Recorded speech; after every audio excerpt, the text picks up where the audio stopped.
मैं जानता हूँ कि आप सब क्लास 10th में हो और क्लास 10th का जो पेपर है वो फरवरी महीने में आने वाला है। तो फरवरी महीने में जो ये पेपर है, ये तुम्हारी ज़िंदगी डिसाइड करेगा कि आगे चल के आप क्या करोगे, साइंस लोगे, कॉमर्स लोगे, आर्ट्स लोगे और फ्यूचर में आप साइंस लोगे तो इंजीनियर, डॉक्टर, मेडिकल लाइन में, फार्मेसी या किसी भी डिफेंस सर्विसेज में जाओगे। अगर कॉमर्स लोगे तो आप फिर आप बहुत सारे लाइक फाइनेंस में, बैंकिंग सेक्टर में सीए है, सीएस है, ये सब कुछ बनोगे। आर्ट्स में जाओगे तो आप टीचिंग लाइन है, फिर आर्कियोलॉजिकल डिपार्टमेंट है या बहुत सारे और भी डिफेंस सर्विसेज या गवर्नमेंट सेक्टर में जाओगे। तो डिफरेंट डिफरेंट सेगमेंट में आप आगे जाओगे तो आपका 10th फ्यूचर डिसाइड करता है। अब अगर आपको महाराष्ट्र के टॉप कॉलेज में पढ़ना है, जैसे फर्गुसन कॉलेज हो गया पुणे का, जो कि 11th-12th के लिए बहुत ही टॉप कॉलेज है। इवन बहुत सारे बच्चे डमी कॉलेजेस में भी 11वीं-12वीं में पढ़ते हैं। तो 10th के जो परसेंटेज होते हैं वो बहुत ज्यादा मैटर करते हैं और 10th आपकी जिंदगी की पहली सीढ़ी होती है जो डिसाइड करती है कि आप फ्यूचर में क्या करोगे। वैसे तो आपको इतना पता होना चाहिए कि आपको करना पड़ेगा बहुत ज्यादा हार्डवर्क, लेकिन हमारे पास जब सिर्फ और सिर्फ 50 दिन बचे हों तो हमें क्या करना चाहिए? क्योंकि आपको पता है कि 20 या 21 तारीख से आपका बोर्ड का पेपर शुरू हो रहा है। बहुत सारे बच्चों को तो ये भी नहीं पता होगा कि आपका बोर्ड का पेपर कब से शुरू हो रहा है। जरा एक बार मुझे कमेंट बॉक्स में आप सब बता दो कि आपका बोर्ड का पेपर कब से स्टार्ट होने वाला है। जरा देखूं तो मैं भी कितने बच्चों को पता है। ठीक है, तो क्लास 10th स्टैंडर्ड के अंदर मैं आज आपको बताऊंगा कि how I scored 90% with in just 50 to 60 days की मेहनत करके, और कैसे ये सब कुछ अचीव हुआ और आप कैसे अचीव कर सकते हो। तो एकदम टॉपर वाली स्ट्रेटजी आज आपके साथ शेयर करूंगा। अब बहुत सारे बच्चे बोलेंगे भैया क्या भरोसा कि आपके सच में 90 थे या नहीं। तो अगर आप लोग प्रूफ मांगोगे, लिखो कमेंट में कि हमें चाहिए 10th का प्रूफ, तो मैं डेफिनेटली आपको एक दूसरी वीडियो के अंदर आप अपनी मार्कशीट को जरूर दिखाऊंगा, जिससे कि आप सबको मोटिवेशन मिलेगा और आप सब डेफिनेटली वो लेवल तक पढ़ाई करोगे। और आपको ऐसे बहुत सारे रास्ते बताऊंगा, बहुत सारे तरीके बताऊंगा, जिससे कि आपको, आप भी उन्हीं रास्तों में चल करके आप बहुत अच्छे मार्क्स निकाल सकते हो और एंड मोमेंट में आप बहुत ही बढ़िया तरीके से मार्क्स को स्कोर कर सकते हो। तो चलिए फिर शुरू करते हैं। आज मैं आपको जितने भी सीक्रेट पॉसिबल हैं वो सारे सीक्रेट बताऊंगा। इस पूरी वीडियो को आप लोग अच्छे से देखो और इस वीडियो को लाइक करो। चलिए शुरुआत करते हैं। तो गाइस, आज की इस स्ट्रेटजी सेशन के अंदर हम डिस्कशन करेंगे साइंस, मैथ्स, उसके बाद history, geography, Hindi, Marathi, English, इन सभी सब्जेक्ट को किस तरीके से एंड मोमेंट में आपको पढ़ना चाहिए। तो चलिए फिर शुरुआत करते हैं। तो देखो यार, सबसे पहली चीज तो अपने माइंड में एक चीज सेट कर लो कि अगर 10th में आपको सच में टॉप करना है तो कोई भी सब्जेक्ट हो, आपको 3 चीजें तो बहुत ही अच्छे तरीके से आपको ध्यान देनी पड़ेंगी। जैसे कि एंड मोमेंट में हमारे टाइम पे वन शॉट लेक्चर्स अवेलेबल नहीं होते थे। आज के टाइम पे आपके पास वन शॉट लेक्चर्स अवेलेबल हैं। वन शॉट लेक्चर का मतलब होता है कि एक ही वीडियो के अंदर पूरा चैप्टर फिनिश, जिसमें चैप्टर का पूरा डिटेल्ड कॉन्सेप्ट, उसके सॉल्व एग्जांपल्स, उससे एक्सरसाइज क्वेश्चंस उसके हैं, ये सारी चीजें आपको यहां पर करवा दी जाती हैं। तो वन शॉट लेक्चर से एक ऐसा सेशन हुआ करता है। आज के जमाने में यूट्यूब के अंदर बहुत सारे टीचर्स लेते हैं, हम भी शुरू करने वाले हैं 1 से 2 दिन के अंदर ही। ठीक है, प्लस उसके बाद एक्सरसाइज एंड सॉल्व एग्जांपल्स और सॉल्व क्वेश्चंस। अब जैसे साइंस 1 के अंदर chapter number 4 effect of electric current के अंदर बहुत सारे solve examples numerical direct exam में आते हैं। ग्रेविटेशनल चैप्टर्स के न्यूमेरिकल्स डायरेक्ट एमसीक्यूज वगैरह वन सेंटेंस क्वेश्चंस आते हैं। ऐसे चैप्टर 9 के आईयूपीएससी नेम वगैरह डायरेक्ट क्वेश्चंस आते हैं सॉल्व एग्जांपल से। तो ये सारे टॉपिक्स आपको डेफिनेटली आने चाहिए। इधर आप एक्सरसाइज और सॉल्व एग्जांपल अगर नहीं करके जाते हो तो 90% तो भूल जाओ, 50-60 मार्क्स आपके आ सकते हैं। 4 साल का पीवाईक्यू। अब आप बोलोगे भैया हमें पीवाईक्यू कहां से मिलेगा, प्रीवियस ईयर क्वेश्चन सॉल्यूशन हमें कहां मिलेगा? मतलब चलो प्रीवियस ईयर क्वेश्चन अगर मिल भी गया तो उसका सॉल्यूशन हमें कहां से मिलेगा, ये सबसे डेंजर है। तो टेंशन मत लो, पूरे 2021, 2022, 2023 और 2024 इनका पूरा पीवाईक्यू का क्वेश्चन के साथ सॉल्यूशन आपके प्रशांत भैया प्रोवाइड करेंगे, है ना। ये बात आप ध्यान देना। बस एक बार कमेंट में लिख दो कि भैया पीवाईक्यू प्लस सॉल्यूशन हमें दे दो, मैं डेफिनेटली आपको पूरा पीडीएफ के फॉर्मेट में प्रोवाइड करूंगा। चलिए अब स्ट्रेटजी की बात करते हैं कि आखिरकार किस तरीके से कौन से सब्जेक्ट में आपको ध्यान देना चाहिए। फिर अगर आप लोग बोलोगे भैया स्पेसिफिक सब्जेक्ट वाइज बता दो कि क्या एग्जैक्टली पढ़ना है, कौन से चैप्टर करना है, तो मैं डेफिनेटली आपको उसके बारे में बताऊंगा।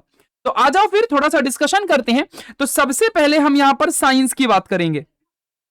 अब साइंस एक हमारा बहुत इंपॉर्टेंट सब्जेक्ट है जिसकी आज हम लोग यहां पर डिस्कशन करेंगे। अब साइंस के अंदर बहुत सारे बच्चों को साइंस 1 हार्ड जाती होगी और बहुत सारे बच्चों को साइंस 2 हार्ड जाती होगी। तो अपने अपने लेवल की कैटेगरी है। आ जाओ हम लोग डिस्कशन करेंगे। जिस बच्चे को कम पढ़ाई करके ज्यादा मार्क्स निकालने हैं उसको साइंस 2 में ज्यादा ध्यान देना पड़ेगा। और साइंस 2 के अंदर भी chapter number 4, chapter number 9, chapter number 10 और चैप्टर नंबर 7, ये चैप्टर्स आप लोगों को बिल्कुल भी नहीं छोड़ना है।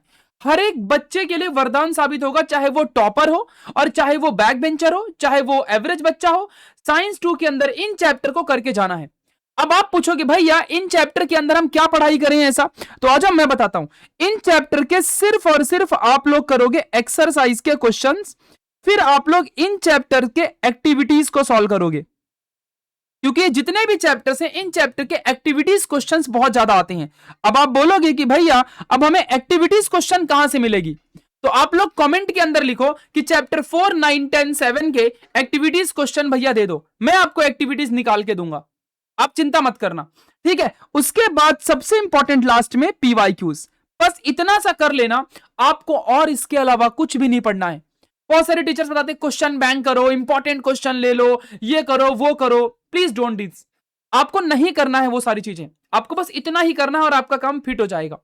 अब चलिए आ जाओ बात करते हैं साइंस 1 के अंदर जो आसान चैप्टर्स की पहले बात करते हैं, क्या क्या इनके अंदर करना है। तो साइंस 1 के अंदर आसान तो कुछ भी नहीं है, लेकिन फिर भी आपको मैं बता दूं कि chapter number 3, chapter number 6, chapter number 8 और उसके बाद the one and only chapter number 10, ये चैप्टर बहुत ही आसान चैप्टर हैं और इन चैप्टर से आपको ज्यादातर आपको एग्जाम में देखने मिलेगा एमसीक्यूज, सबसे ज्यादा एमसीक्यूज देखने मिलेंगे। इन चैप्टर में से आपको सबसे ज्यादा देखने मिलेगा एक्टिविटीज, समझ रहे हो, सबसे ज्यादा आपको यहां पर देखने मिलेगा वन सेंटेंस क्वेश्चंस, ये क्वेश्चंस आपको देखने मिलेंगे। तो ये चीजें आप लोग समझ के रखो बच्चों कि बहुत ज्यादा इंपॉर्टेंट है, आपको इतना पढ़ के जाना है, इन चैप्टर्स के ये टॉपिक्स को नहीं छोड़ना। साइंस के अंदर ये बात आपको समझ के रखनी है। अब जो मैं आपको चैप्टर वाइज बताता हूं कि आपको क्या करना है, आप लोग प्लीज बच्चों इंडेक्स में या कहीं पर लिख लो, क्योंकि ये बातें सब टीचर्स नहीं बताते हैं। आ जाओ मैं आपको यहां पर समझाता हूं। देखो सबसे पहले हम लोग डिस्कशन करेंगे साइंस 1 के अंदर, फिर मैं आपको मैथ्स के लिए भी आऊंगा, हिस्ट्री, ज्योग्राफी, इन सब की बातें भी बताऊंगा, चिंता मत करना आप लोग, ठीक है। आ जाओ साइंस 1 के अंदर बात करते हैं। तो देखो सबसे पहले चैप्टर नंबर 1 के अंदर अगर आप देखो तो इसमें से एक एमसीक्यूज और इसमें से एक्सरसाइज का जो क्वेश्चन नंबर 1 है ये आप लोगों को बहुत ही बेहतरीन तरीके से करना है। क्वेश्चन नंबर 1, क्वेश्चन नंबर 2, ये बात आपको ध्यान देनी है, ये मतलब बहुत ज्यादा इंपॉर्टेंट है। इसमें से बच्चों न्यूमेरिकल्स नहीं आते, तो जो न्यूमेरिकल है पेज नंबर 15 एक्सरसाइज में जो क्वेश्चन दिया ये सब मत करो, टाइम वेस्ट है। फिर आजा बात करते हैं चैप्टर 2 के अंदर। चैप्टर 2 के अंदर सिर्फ और सिर्फ एक्सरसाइज करके जाओ, एक्सरसाइज प्लस आप लोगों को यहां पे कुछ सॉल्व्ड एग्जांपल्स या फिर प्लस आपको पीवाईक्यूज, इतना सा करना है। फिर ये चैप्टर नंबर 3 के अंदर सेम चीजें आपको करनी है। चैप्टर 4 के अंदर आपको सॉल्व्ड एग्जांपल्स के न्यूमेरिकल्स, ये बात ध्यान देना, इस चैप्टर के अंदर न्यूमेरिकल्स 2 मार्क्स के लिए आपको पक्का फंसेंगे। तो आप लोगों को करना क्या, सिर्फ 4 न्यूमेरिकल दिया हुआ है आपके बुक में और वो चारों न्यूमेरिकल को करके जाना है। यहां से आपको बेसिकली लॉ आएगा, है ना, Fleming's right hand, left hand, thumb rule, ये सब लॉ आपको मिलेंगे। फिर चैप्टर नंबर 5, चैप्टर नंबर 5 के अंदर 2 मार्क्स का आपको न्यूमेरिकल पक्का फंसेगा और ये 2 मार्क्स का न्यूमेरिकल आप लोगों को कहीं से भी आ सकता है, लाइक सॉल्व्ड एग्जांपल से ज्यादातर आएगा, बाकी तो कहीं से नहीं। तो ये चीजें आप ध्यान देना, प्लस ट्राई करना कि इसके अंदर हीट एक्सचेंज का टॉपिक है एक, और यूनिट्स ऑफ हीट, ये जरूर पढ़ के जाना, बाकी कुछ भी नहीं आता, ठीक है। इसके बाद चैप्टर नंबर 6 की अगर हम बात करें तो रिफ्रैक्शन ऑफ लाइट, अब इसके अंदर भी 2 मार्क्स का न्यूमेरिकल्स, लेकिन इसके जो न्यूमेरिकल है बच्चों ये डायरेक्ट आपको एक्सरसाइज से आएंगे। देखो मैं बता रहा हूं, जो एक्सरसाइज से नहीं आएगा वो नहीं आएगा और जो एक्सरसाइज से आएगा वो आएगा, क्लियर कट, 5 साल का मैं आपको क्लियरली आपको चीजें क्लियर कर रहा हूं, ये बातें आप ध्यान देना, ठीक है। बाकी लॉस ऑफ आप रट्टा मार लोगे। चैप्टर नंबर 7 डायरेक्ट न्यूमेरिकल्स आपको आएंगे, न्यूमेरिकल 2 मार्क्स का, 3 न्यूमेरिकल आता ही है आपको पता ही है, 2 मार्क्स का आएगा वो भी डायरेक्ट एक्सरसाइज से। बाकी वो कॉनकेव लेंस, कॉन्वेक्स जो लेंस है इसके बीच में डिफरेंस, फिर इमेज फॉर्मेशन, वो सब आप करके जाओगे, लेंस फॉर्मूला, मैग्निफिकेशन, वो सब मैं बाद में जब चैप्टर वाइज इंपॉर्टेंट क्वेश्चन दूंगा तब बताऊंगा। चैप्टर 8 के अंदर द मोस्ट इंपॉर्टेंट, सिर्फ बच्चों एक्सरसाइज पढ़ के जाओ, बाकी आपको कुछ करने की कोई जरूरत नहीं है। कोई रिएक्शन रट्टा मत मारना चैप्टर नंबर 8 से, कोई रिएक्शन नहीं आने वाले। चैप्टर नंबर 9 के अंदर अगर बात करूं तो देखो जितना भी IUPAC है और जितना भी नॉमेनक्लेचर का पार्ट है ये सब एक्सरसाइज वाला पूरा का पूरा पढ़ के जाना, समझ रहे हो। फिर इसके अंदर एक छोटा सा क्वेश्चन है होमोलोगस सीरीज का, तो ये होमोलोगस सीरीज वाला जो टॉपिक है ये डेफिनेटली आपको आता है। सोचो बच्चों जिस दिन मैं आपको वन शॉट लूंगा ना ये सब कितना बेहतरीन सिखाऊंगा। और लास्ट चैप्टर नंबर 10 से सिर्फ और सिर्फ क्लासिफिकेशन ऑफ सैटेलाइट पढ़ लेना। फिर इसके बाद लियो मियो जो दिया हुआ है ना, तो आप लोग लियो मियो फिर उसके बाद HEO, तो ये जरूर पढ़ के जाना, है ना, अर्थ ऑर्बिट के ऊपर जो है। और रॉकेट के स्टेजेस, देखिए आपको एक रॉकेट का डायग्राम है, उसके 4 फेजेस हैं, तो वो रॉकेट के चारों स्टेजेस पढ़ के जाना, दैट्स इट। तो इतने से पार्ट आपको पूरे करने हैं साइंस 1 के अंदर। इसी तरीके से अगर आपको साइंस 2 का भी चाहिए तो आप इस चैनल को सब्सक्राइब करो, मैं डेफिनेटली एक वीडियो लेकर के आऊंगा, साइंस 2 का भी बताऊंगा।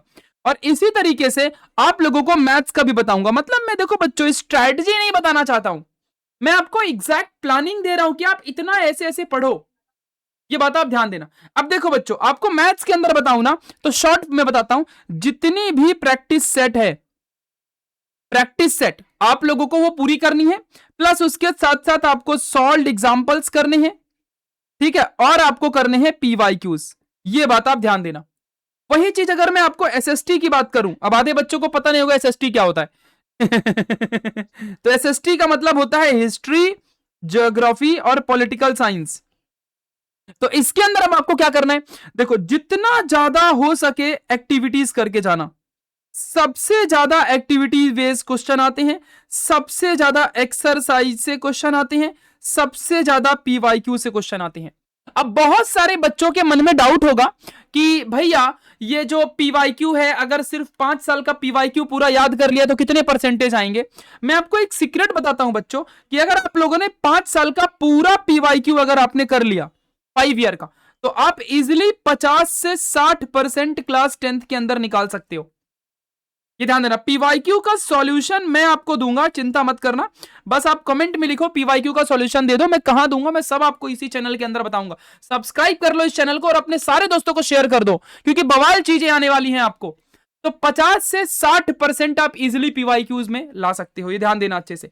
तो ये हो गई सारी चीजें। अब रह जाती है लैंग्वेज की बातें।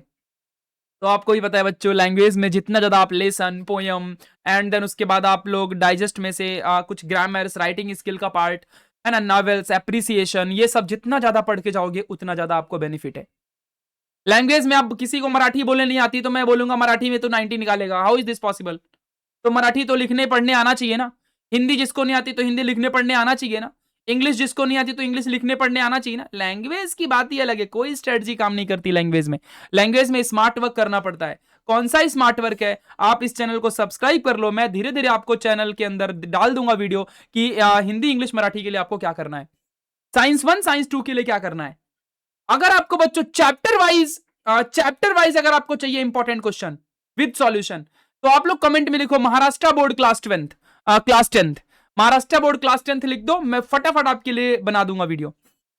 तो बच्चों आज के लिए बस यहां तक ही था कि आपको मैंने बेहतरीन से बेहतरीन चीजें बता दी कि आखिरकार 90% लाने के लिए आपको क्या क्या चीजें पढ़नी है, ये बात है ना। अब बहुत सारे बच्चे इसमें बैक बेंचर होंगे जिनका कुछ भी पढ़ के नहीं हुआ, वो बोलेंगे भैया इतना सारा कम टाइम में कैसे करेंगे। चिंता मत करना, करेंगे नहीं, करवा के लूंगा मैं, ठीक है। तो बस आप इंतजार करो कि भैया कैसे स्टेप बाय स्टेप करेंगे, उसके ऊपर भी एक वीडियो दे दो। डेफिनेटली आप कमेंट करो, मैं एक वीडियो आपको बना के दूंगा, इस बात को आप समझ के रखना।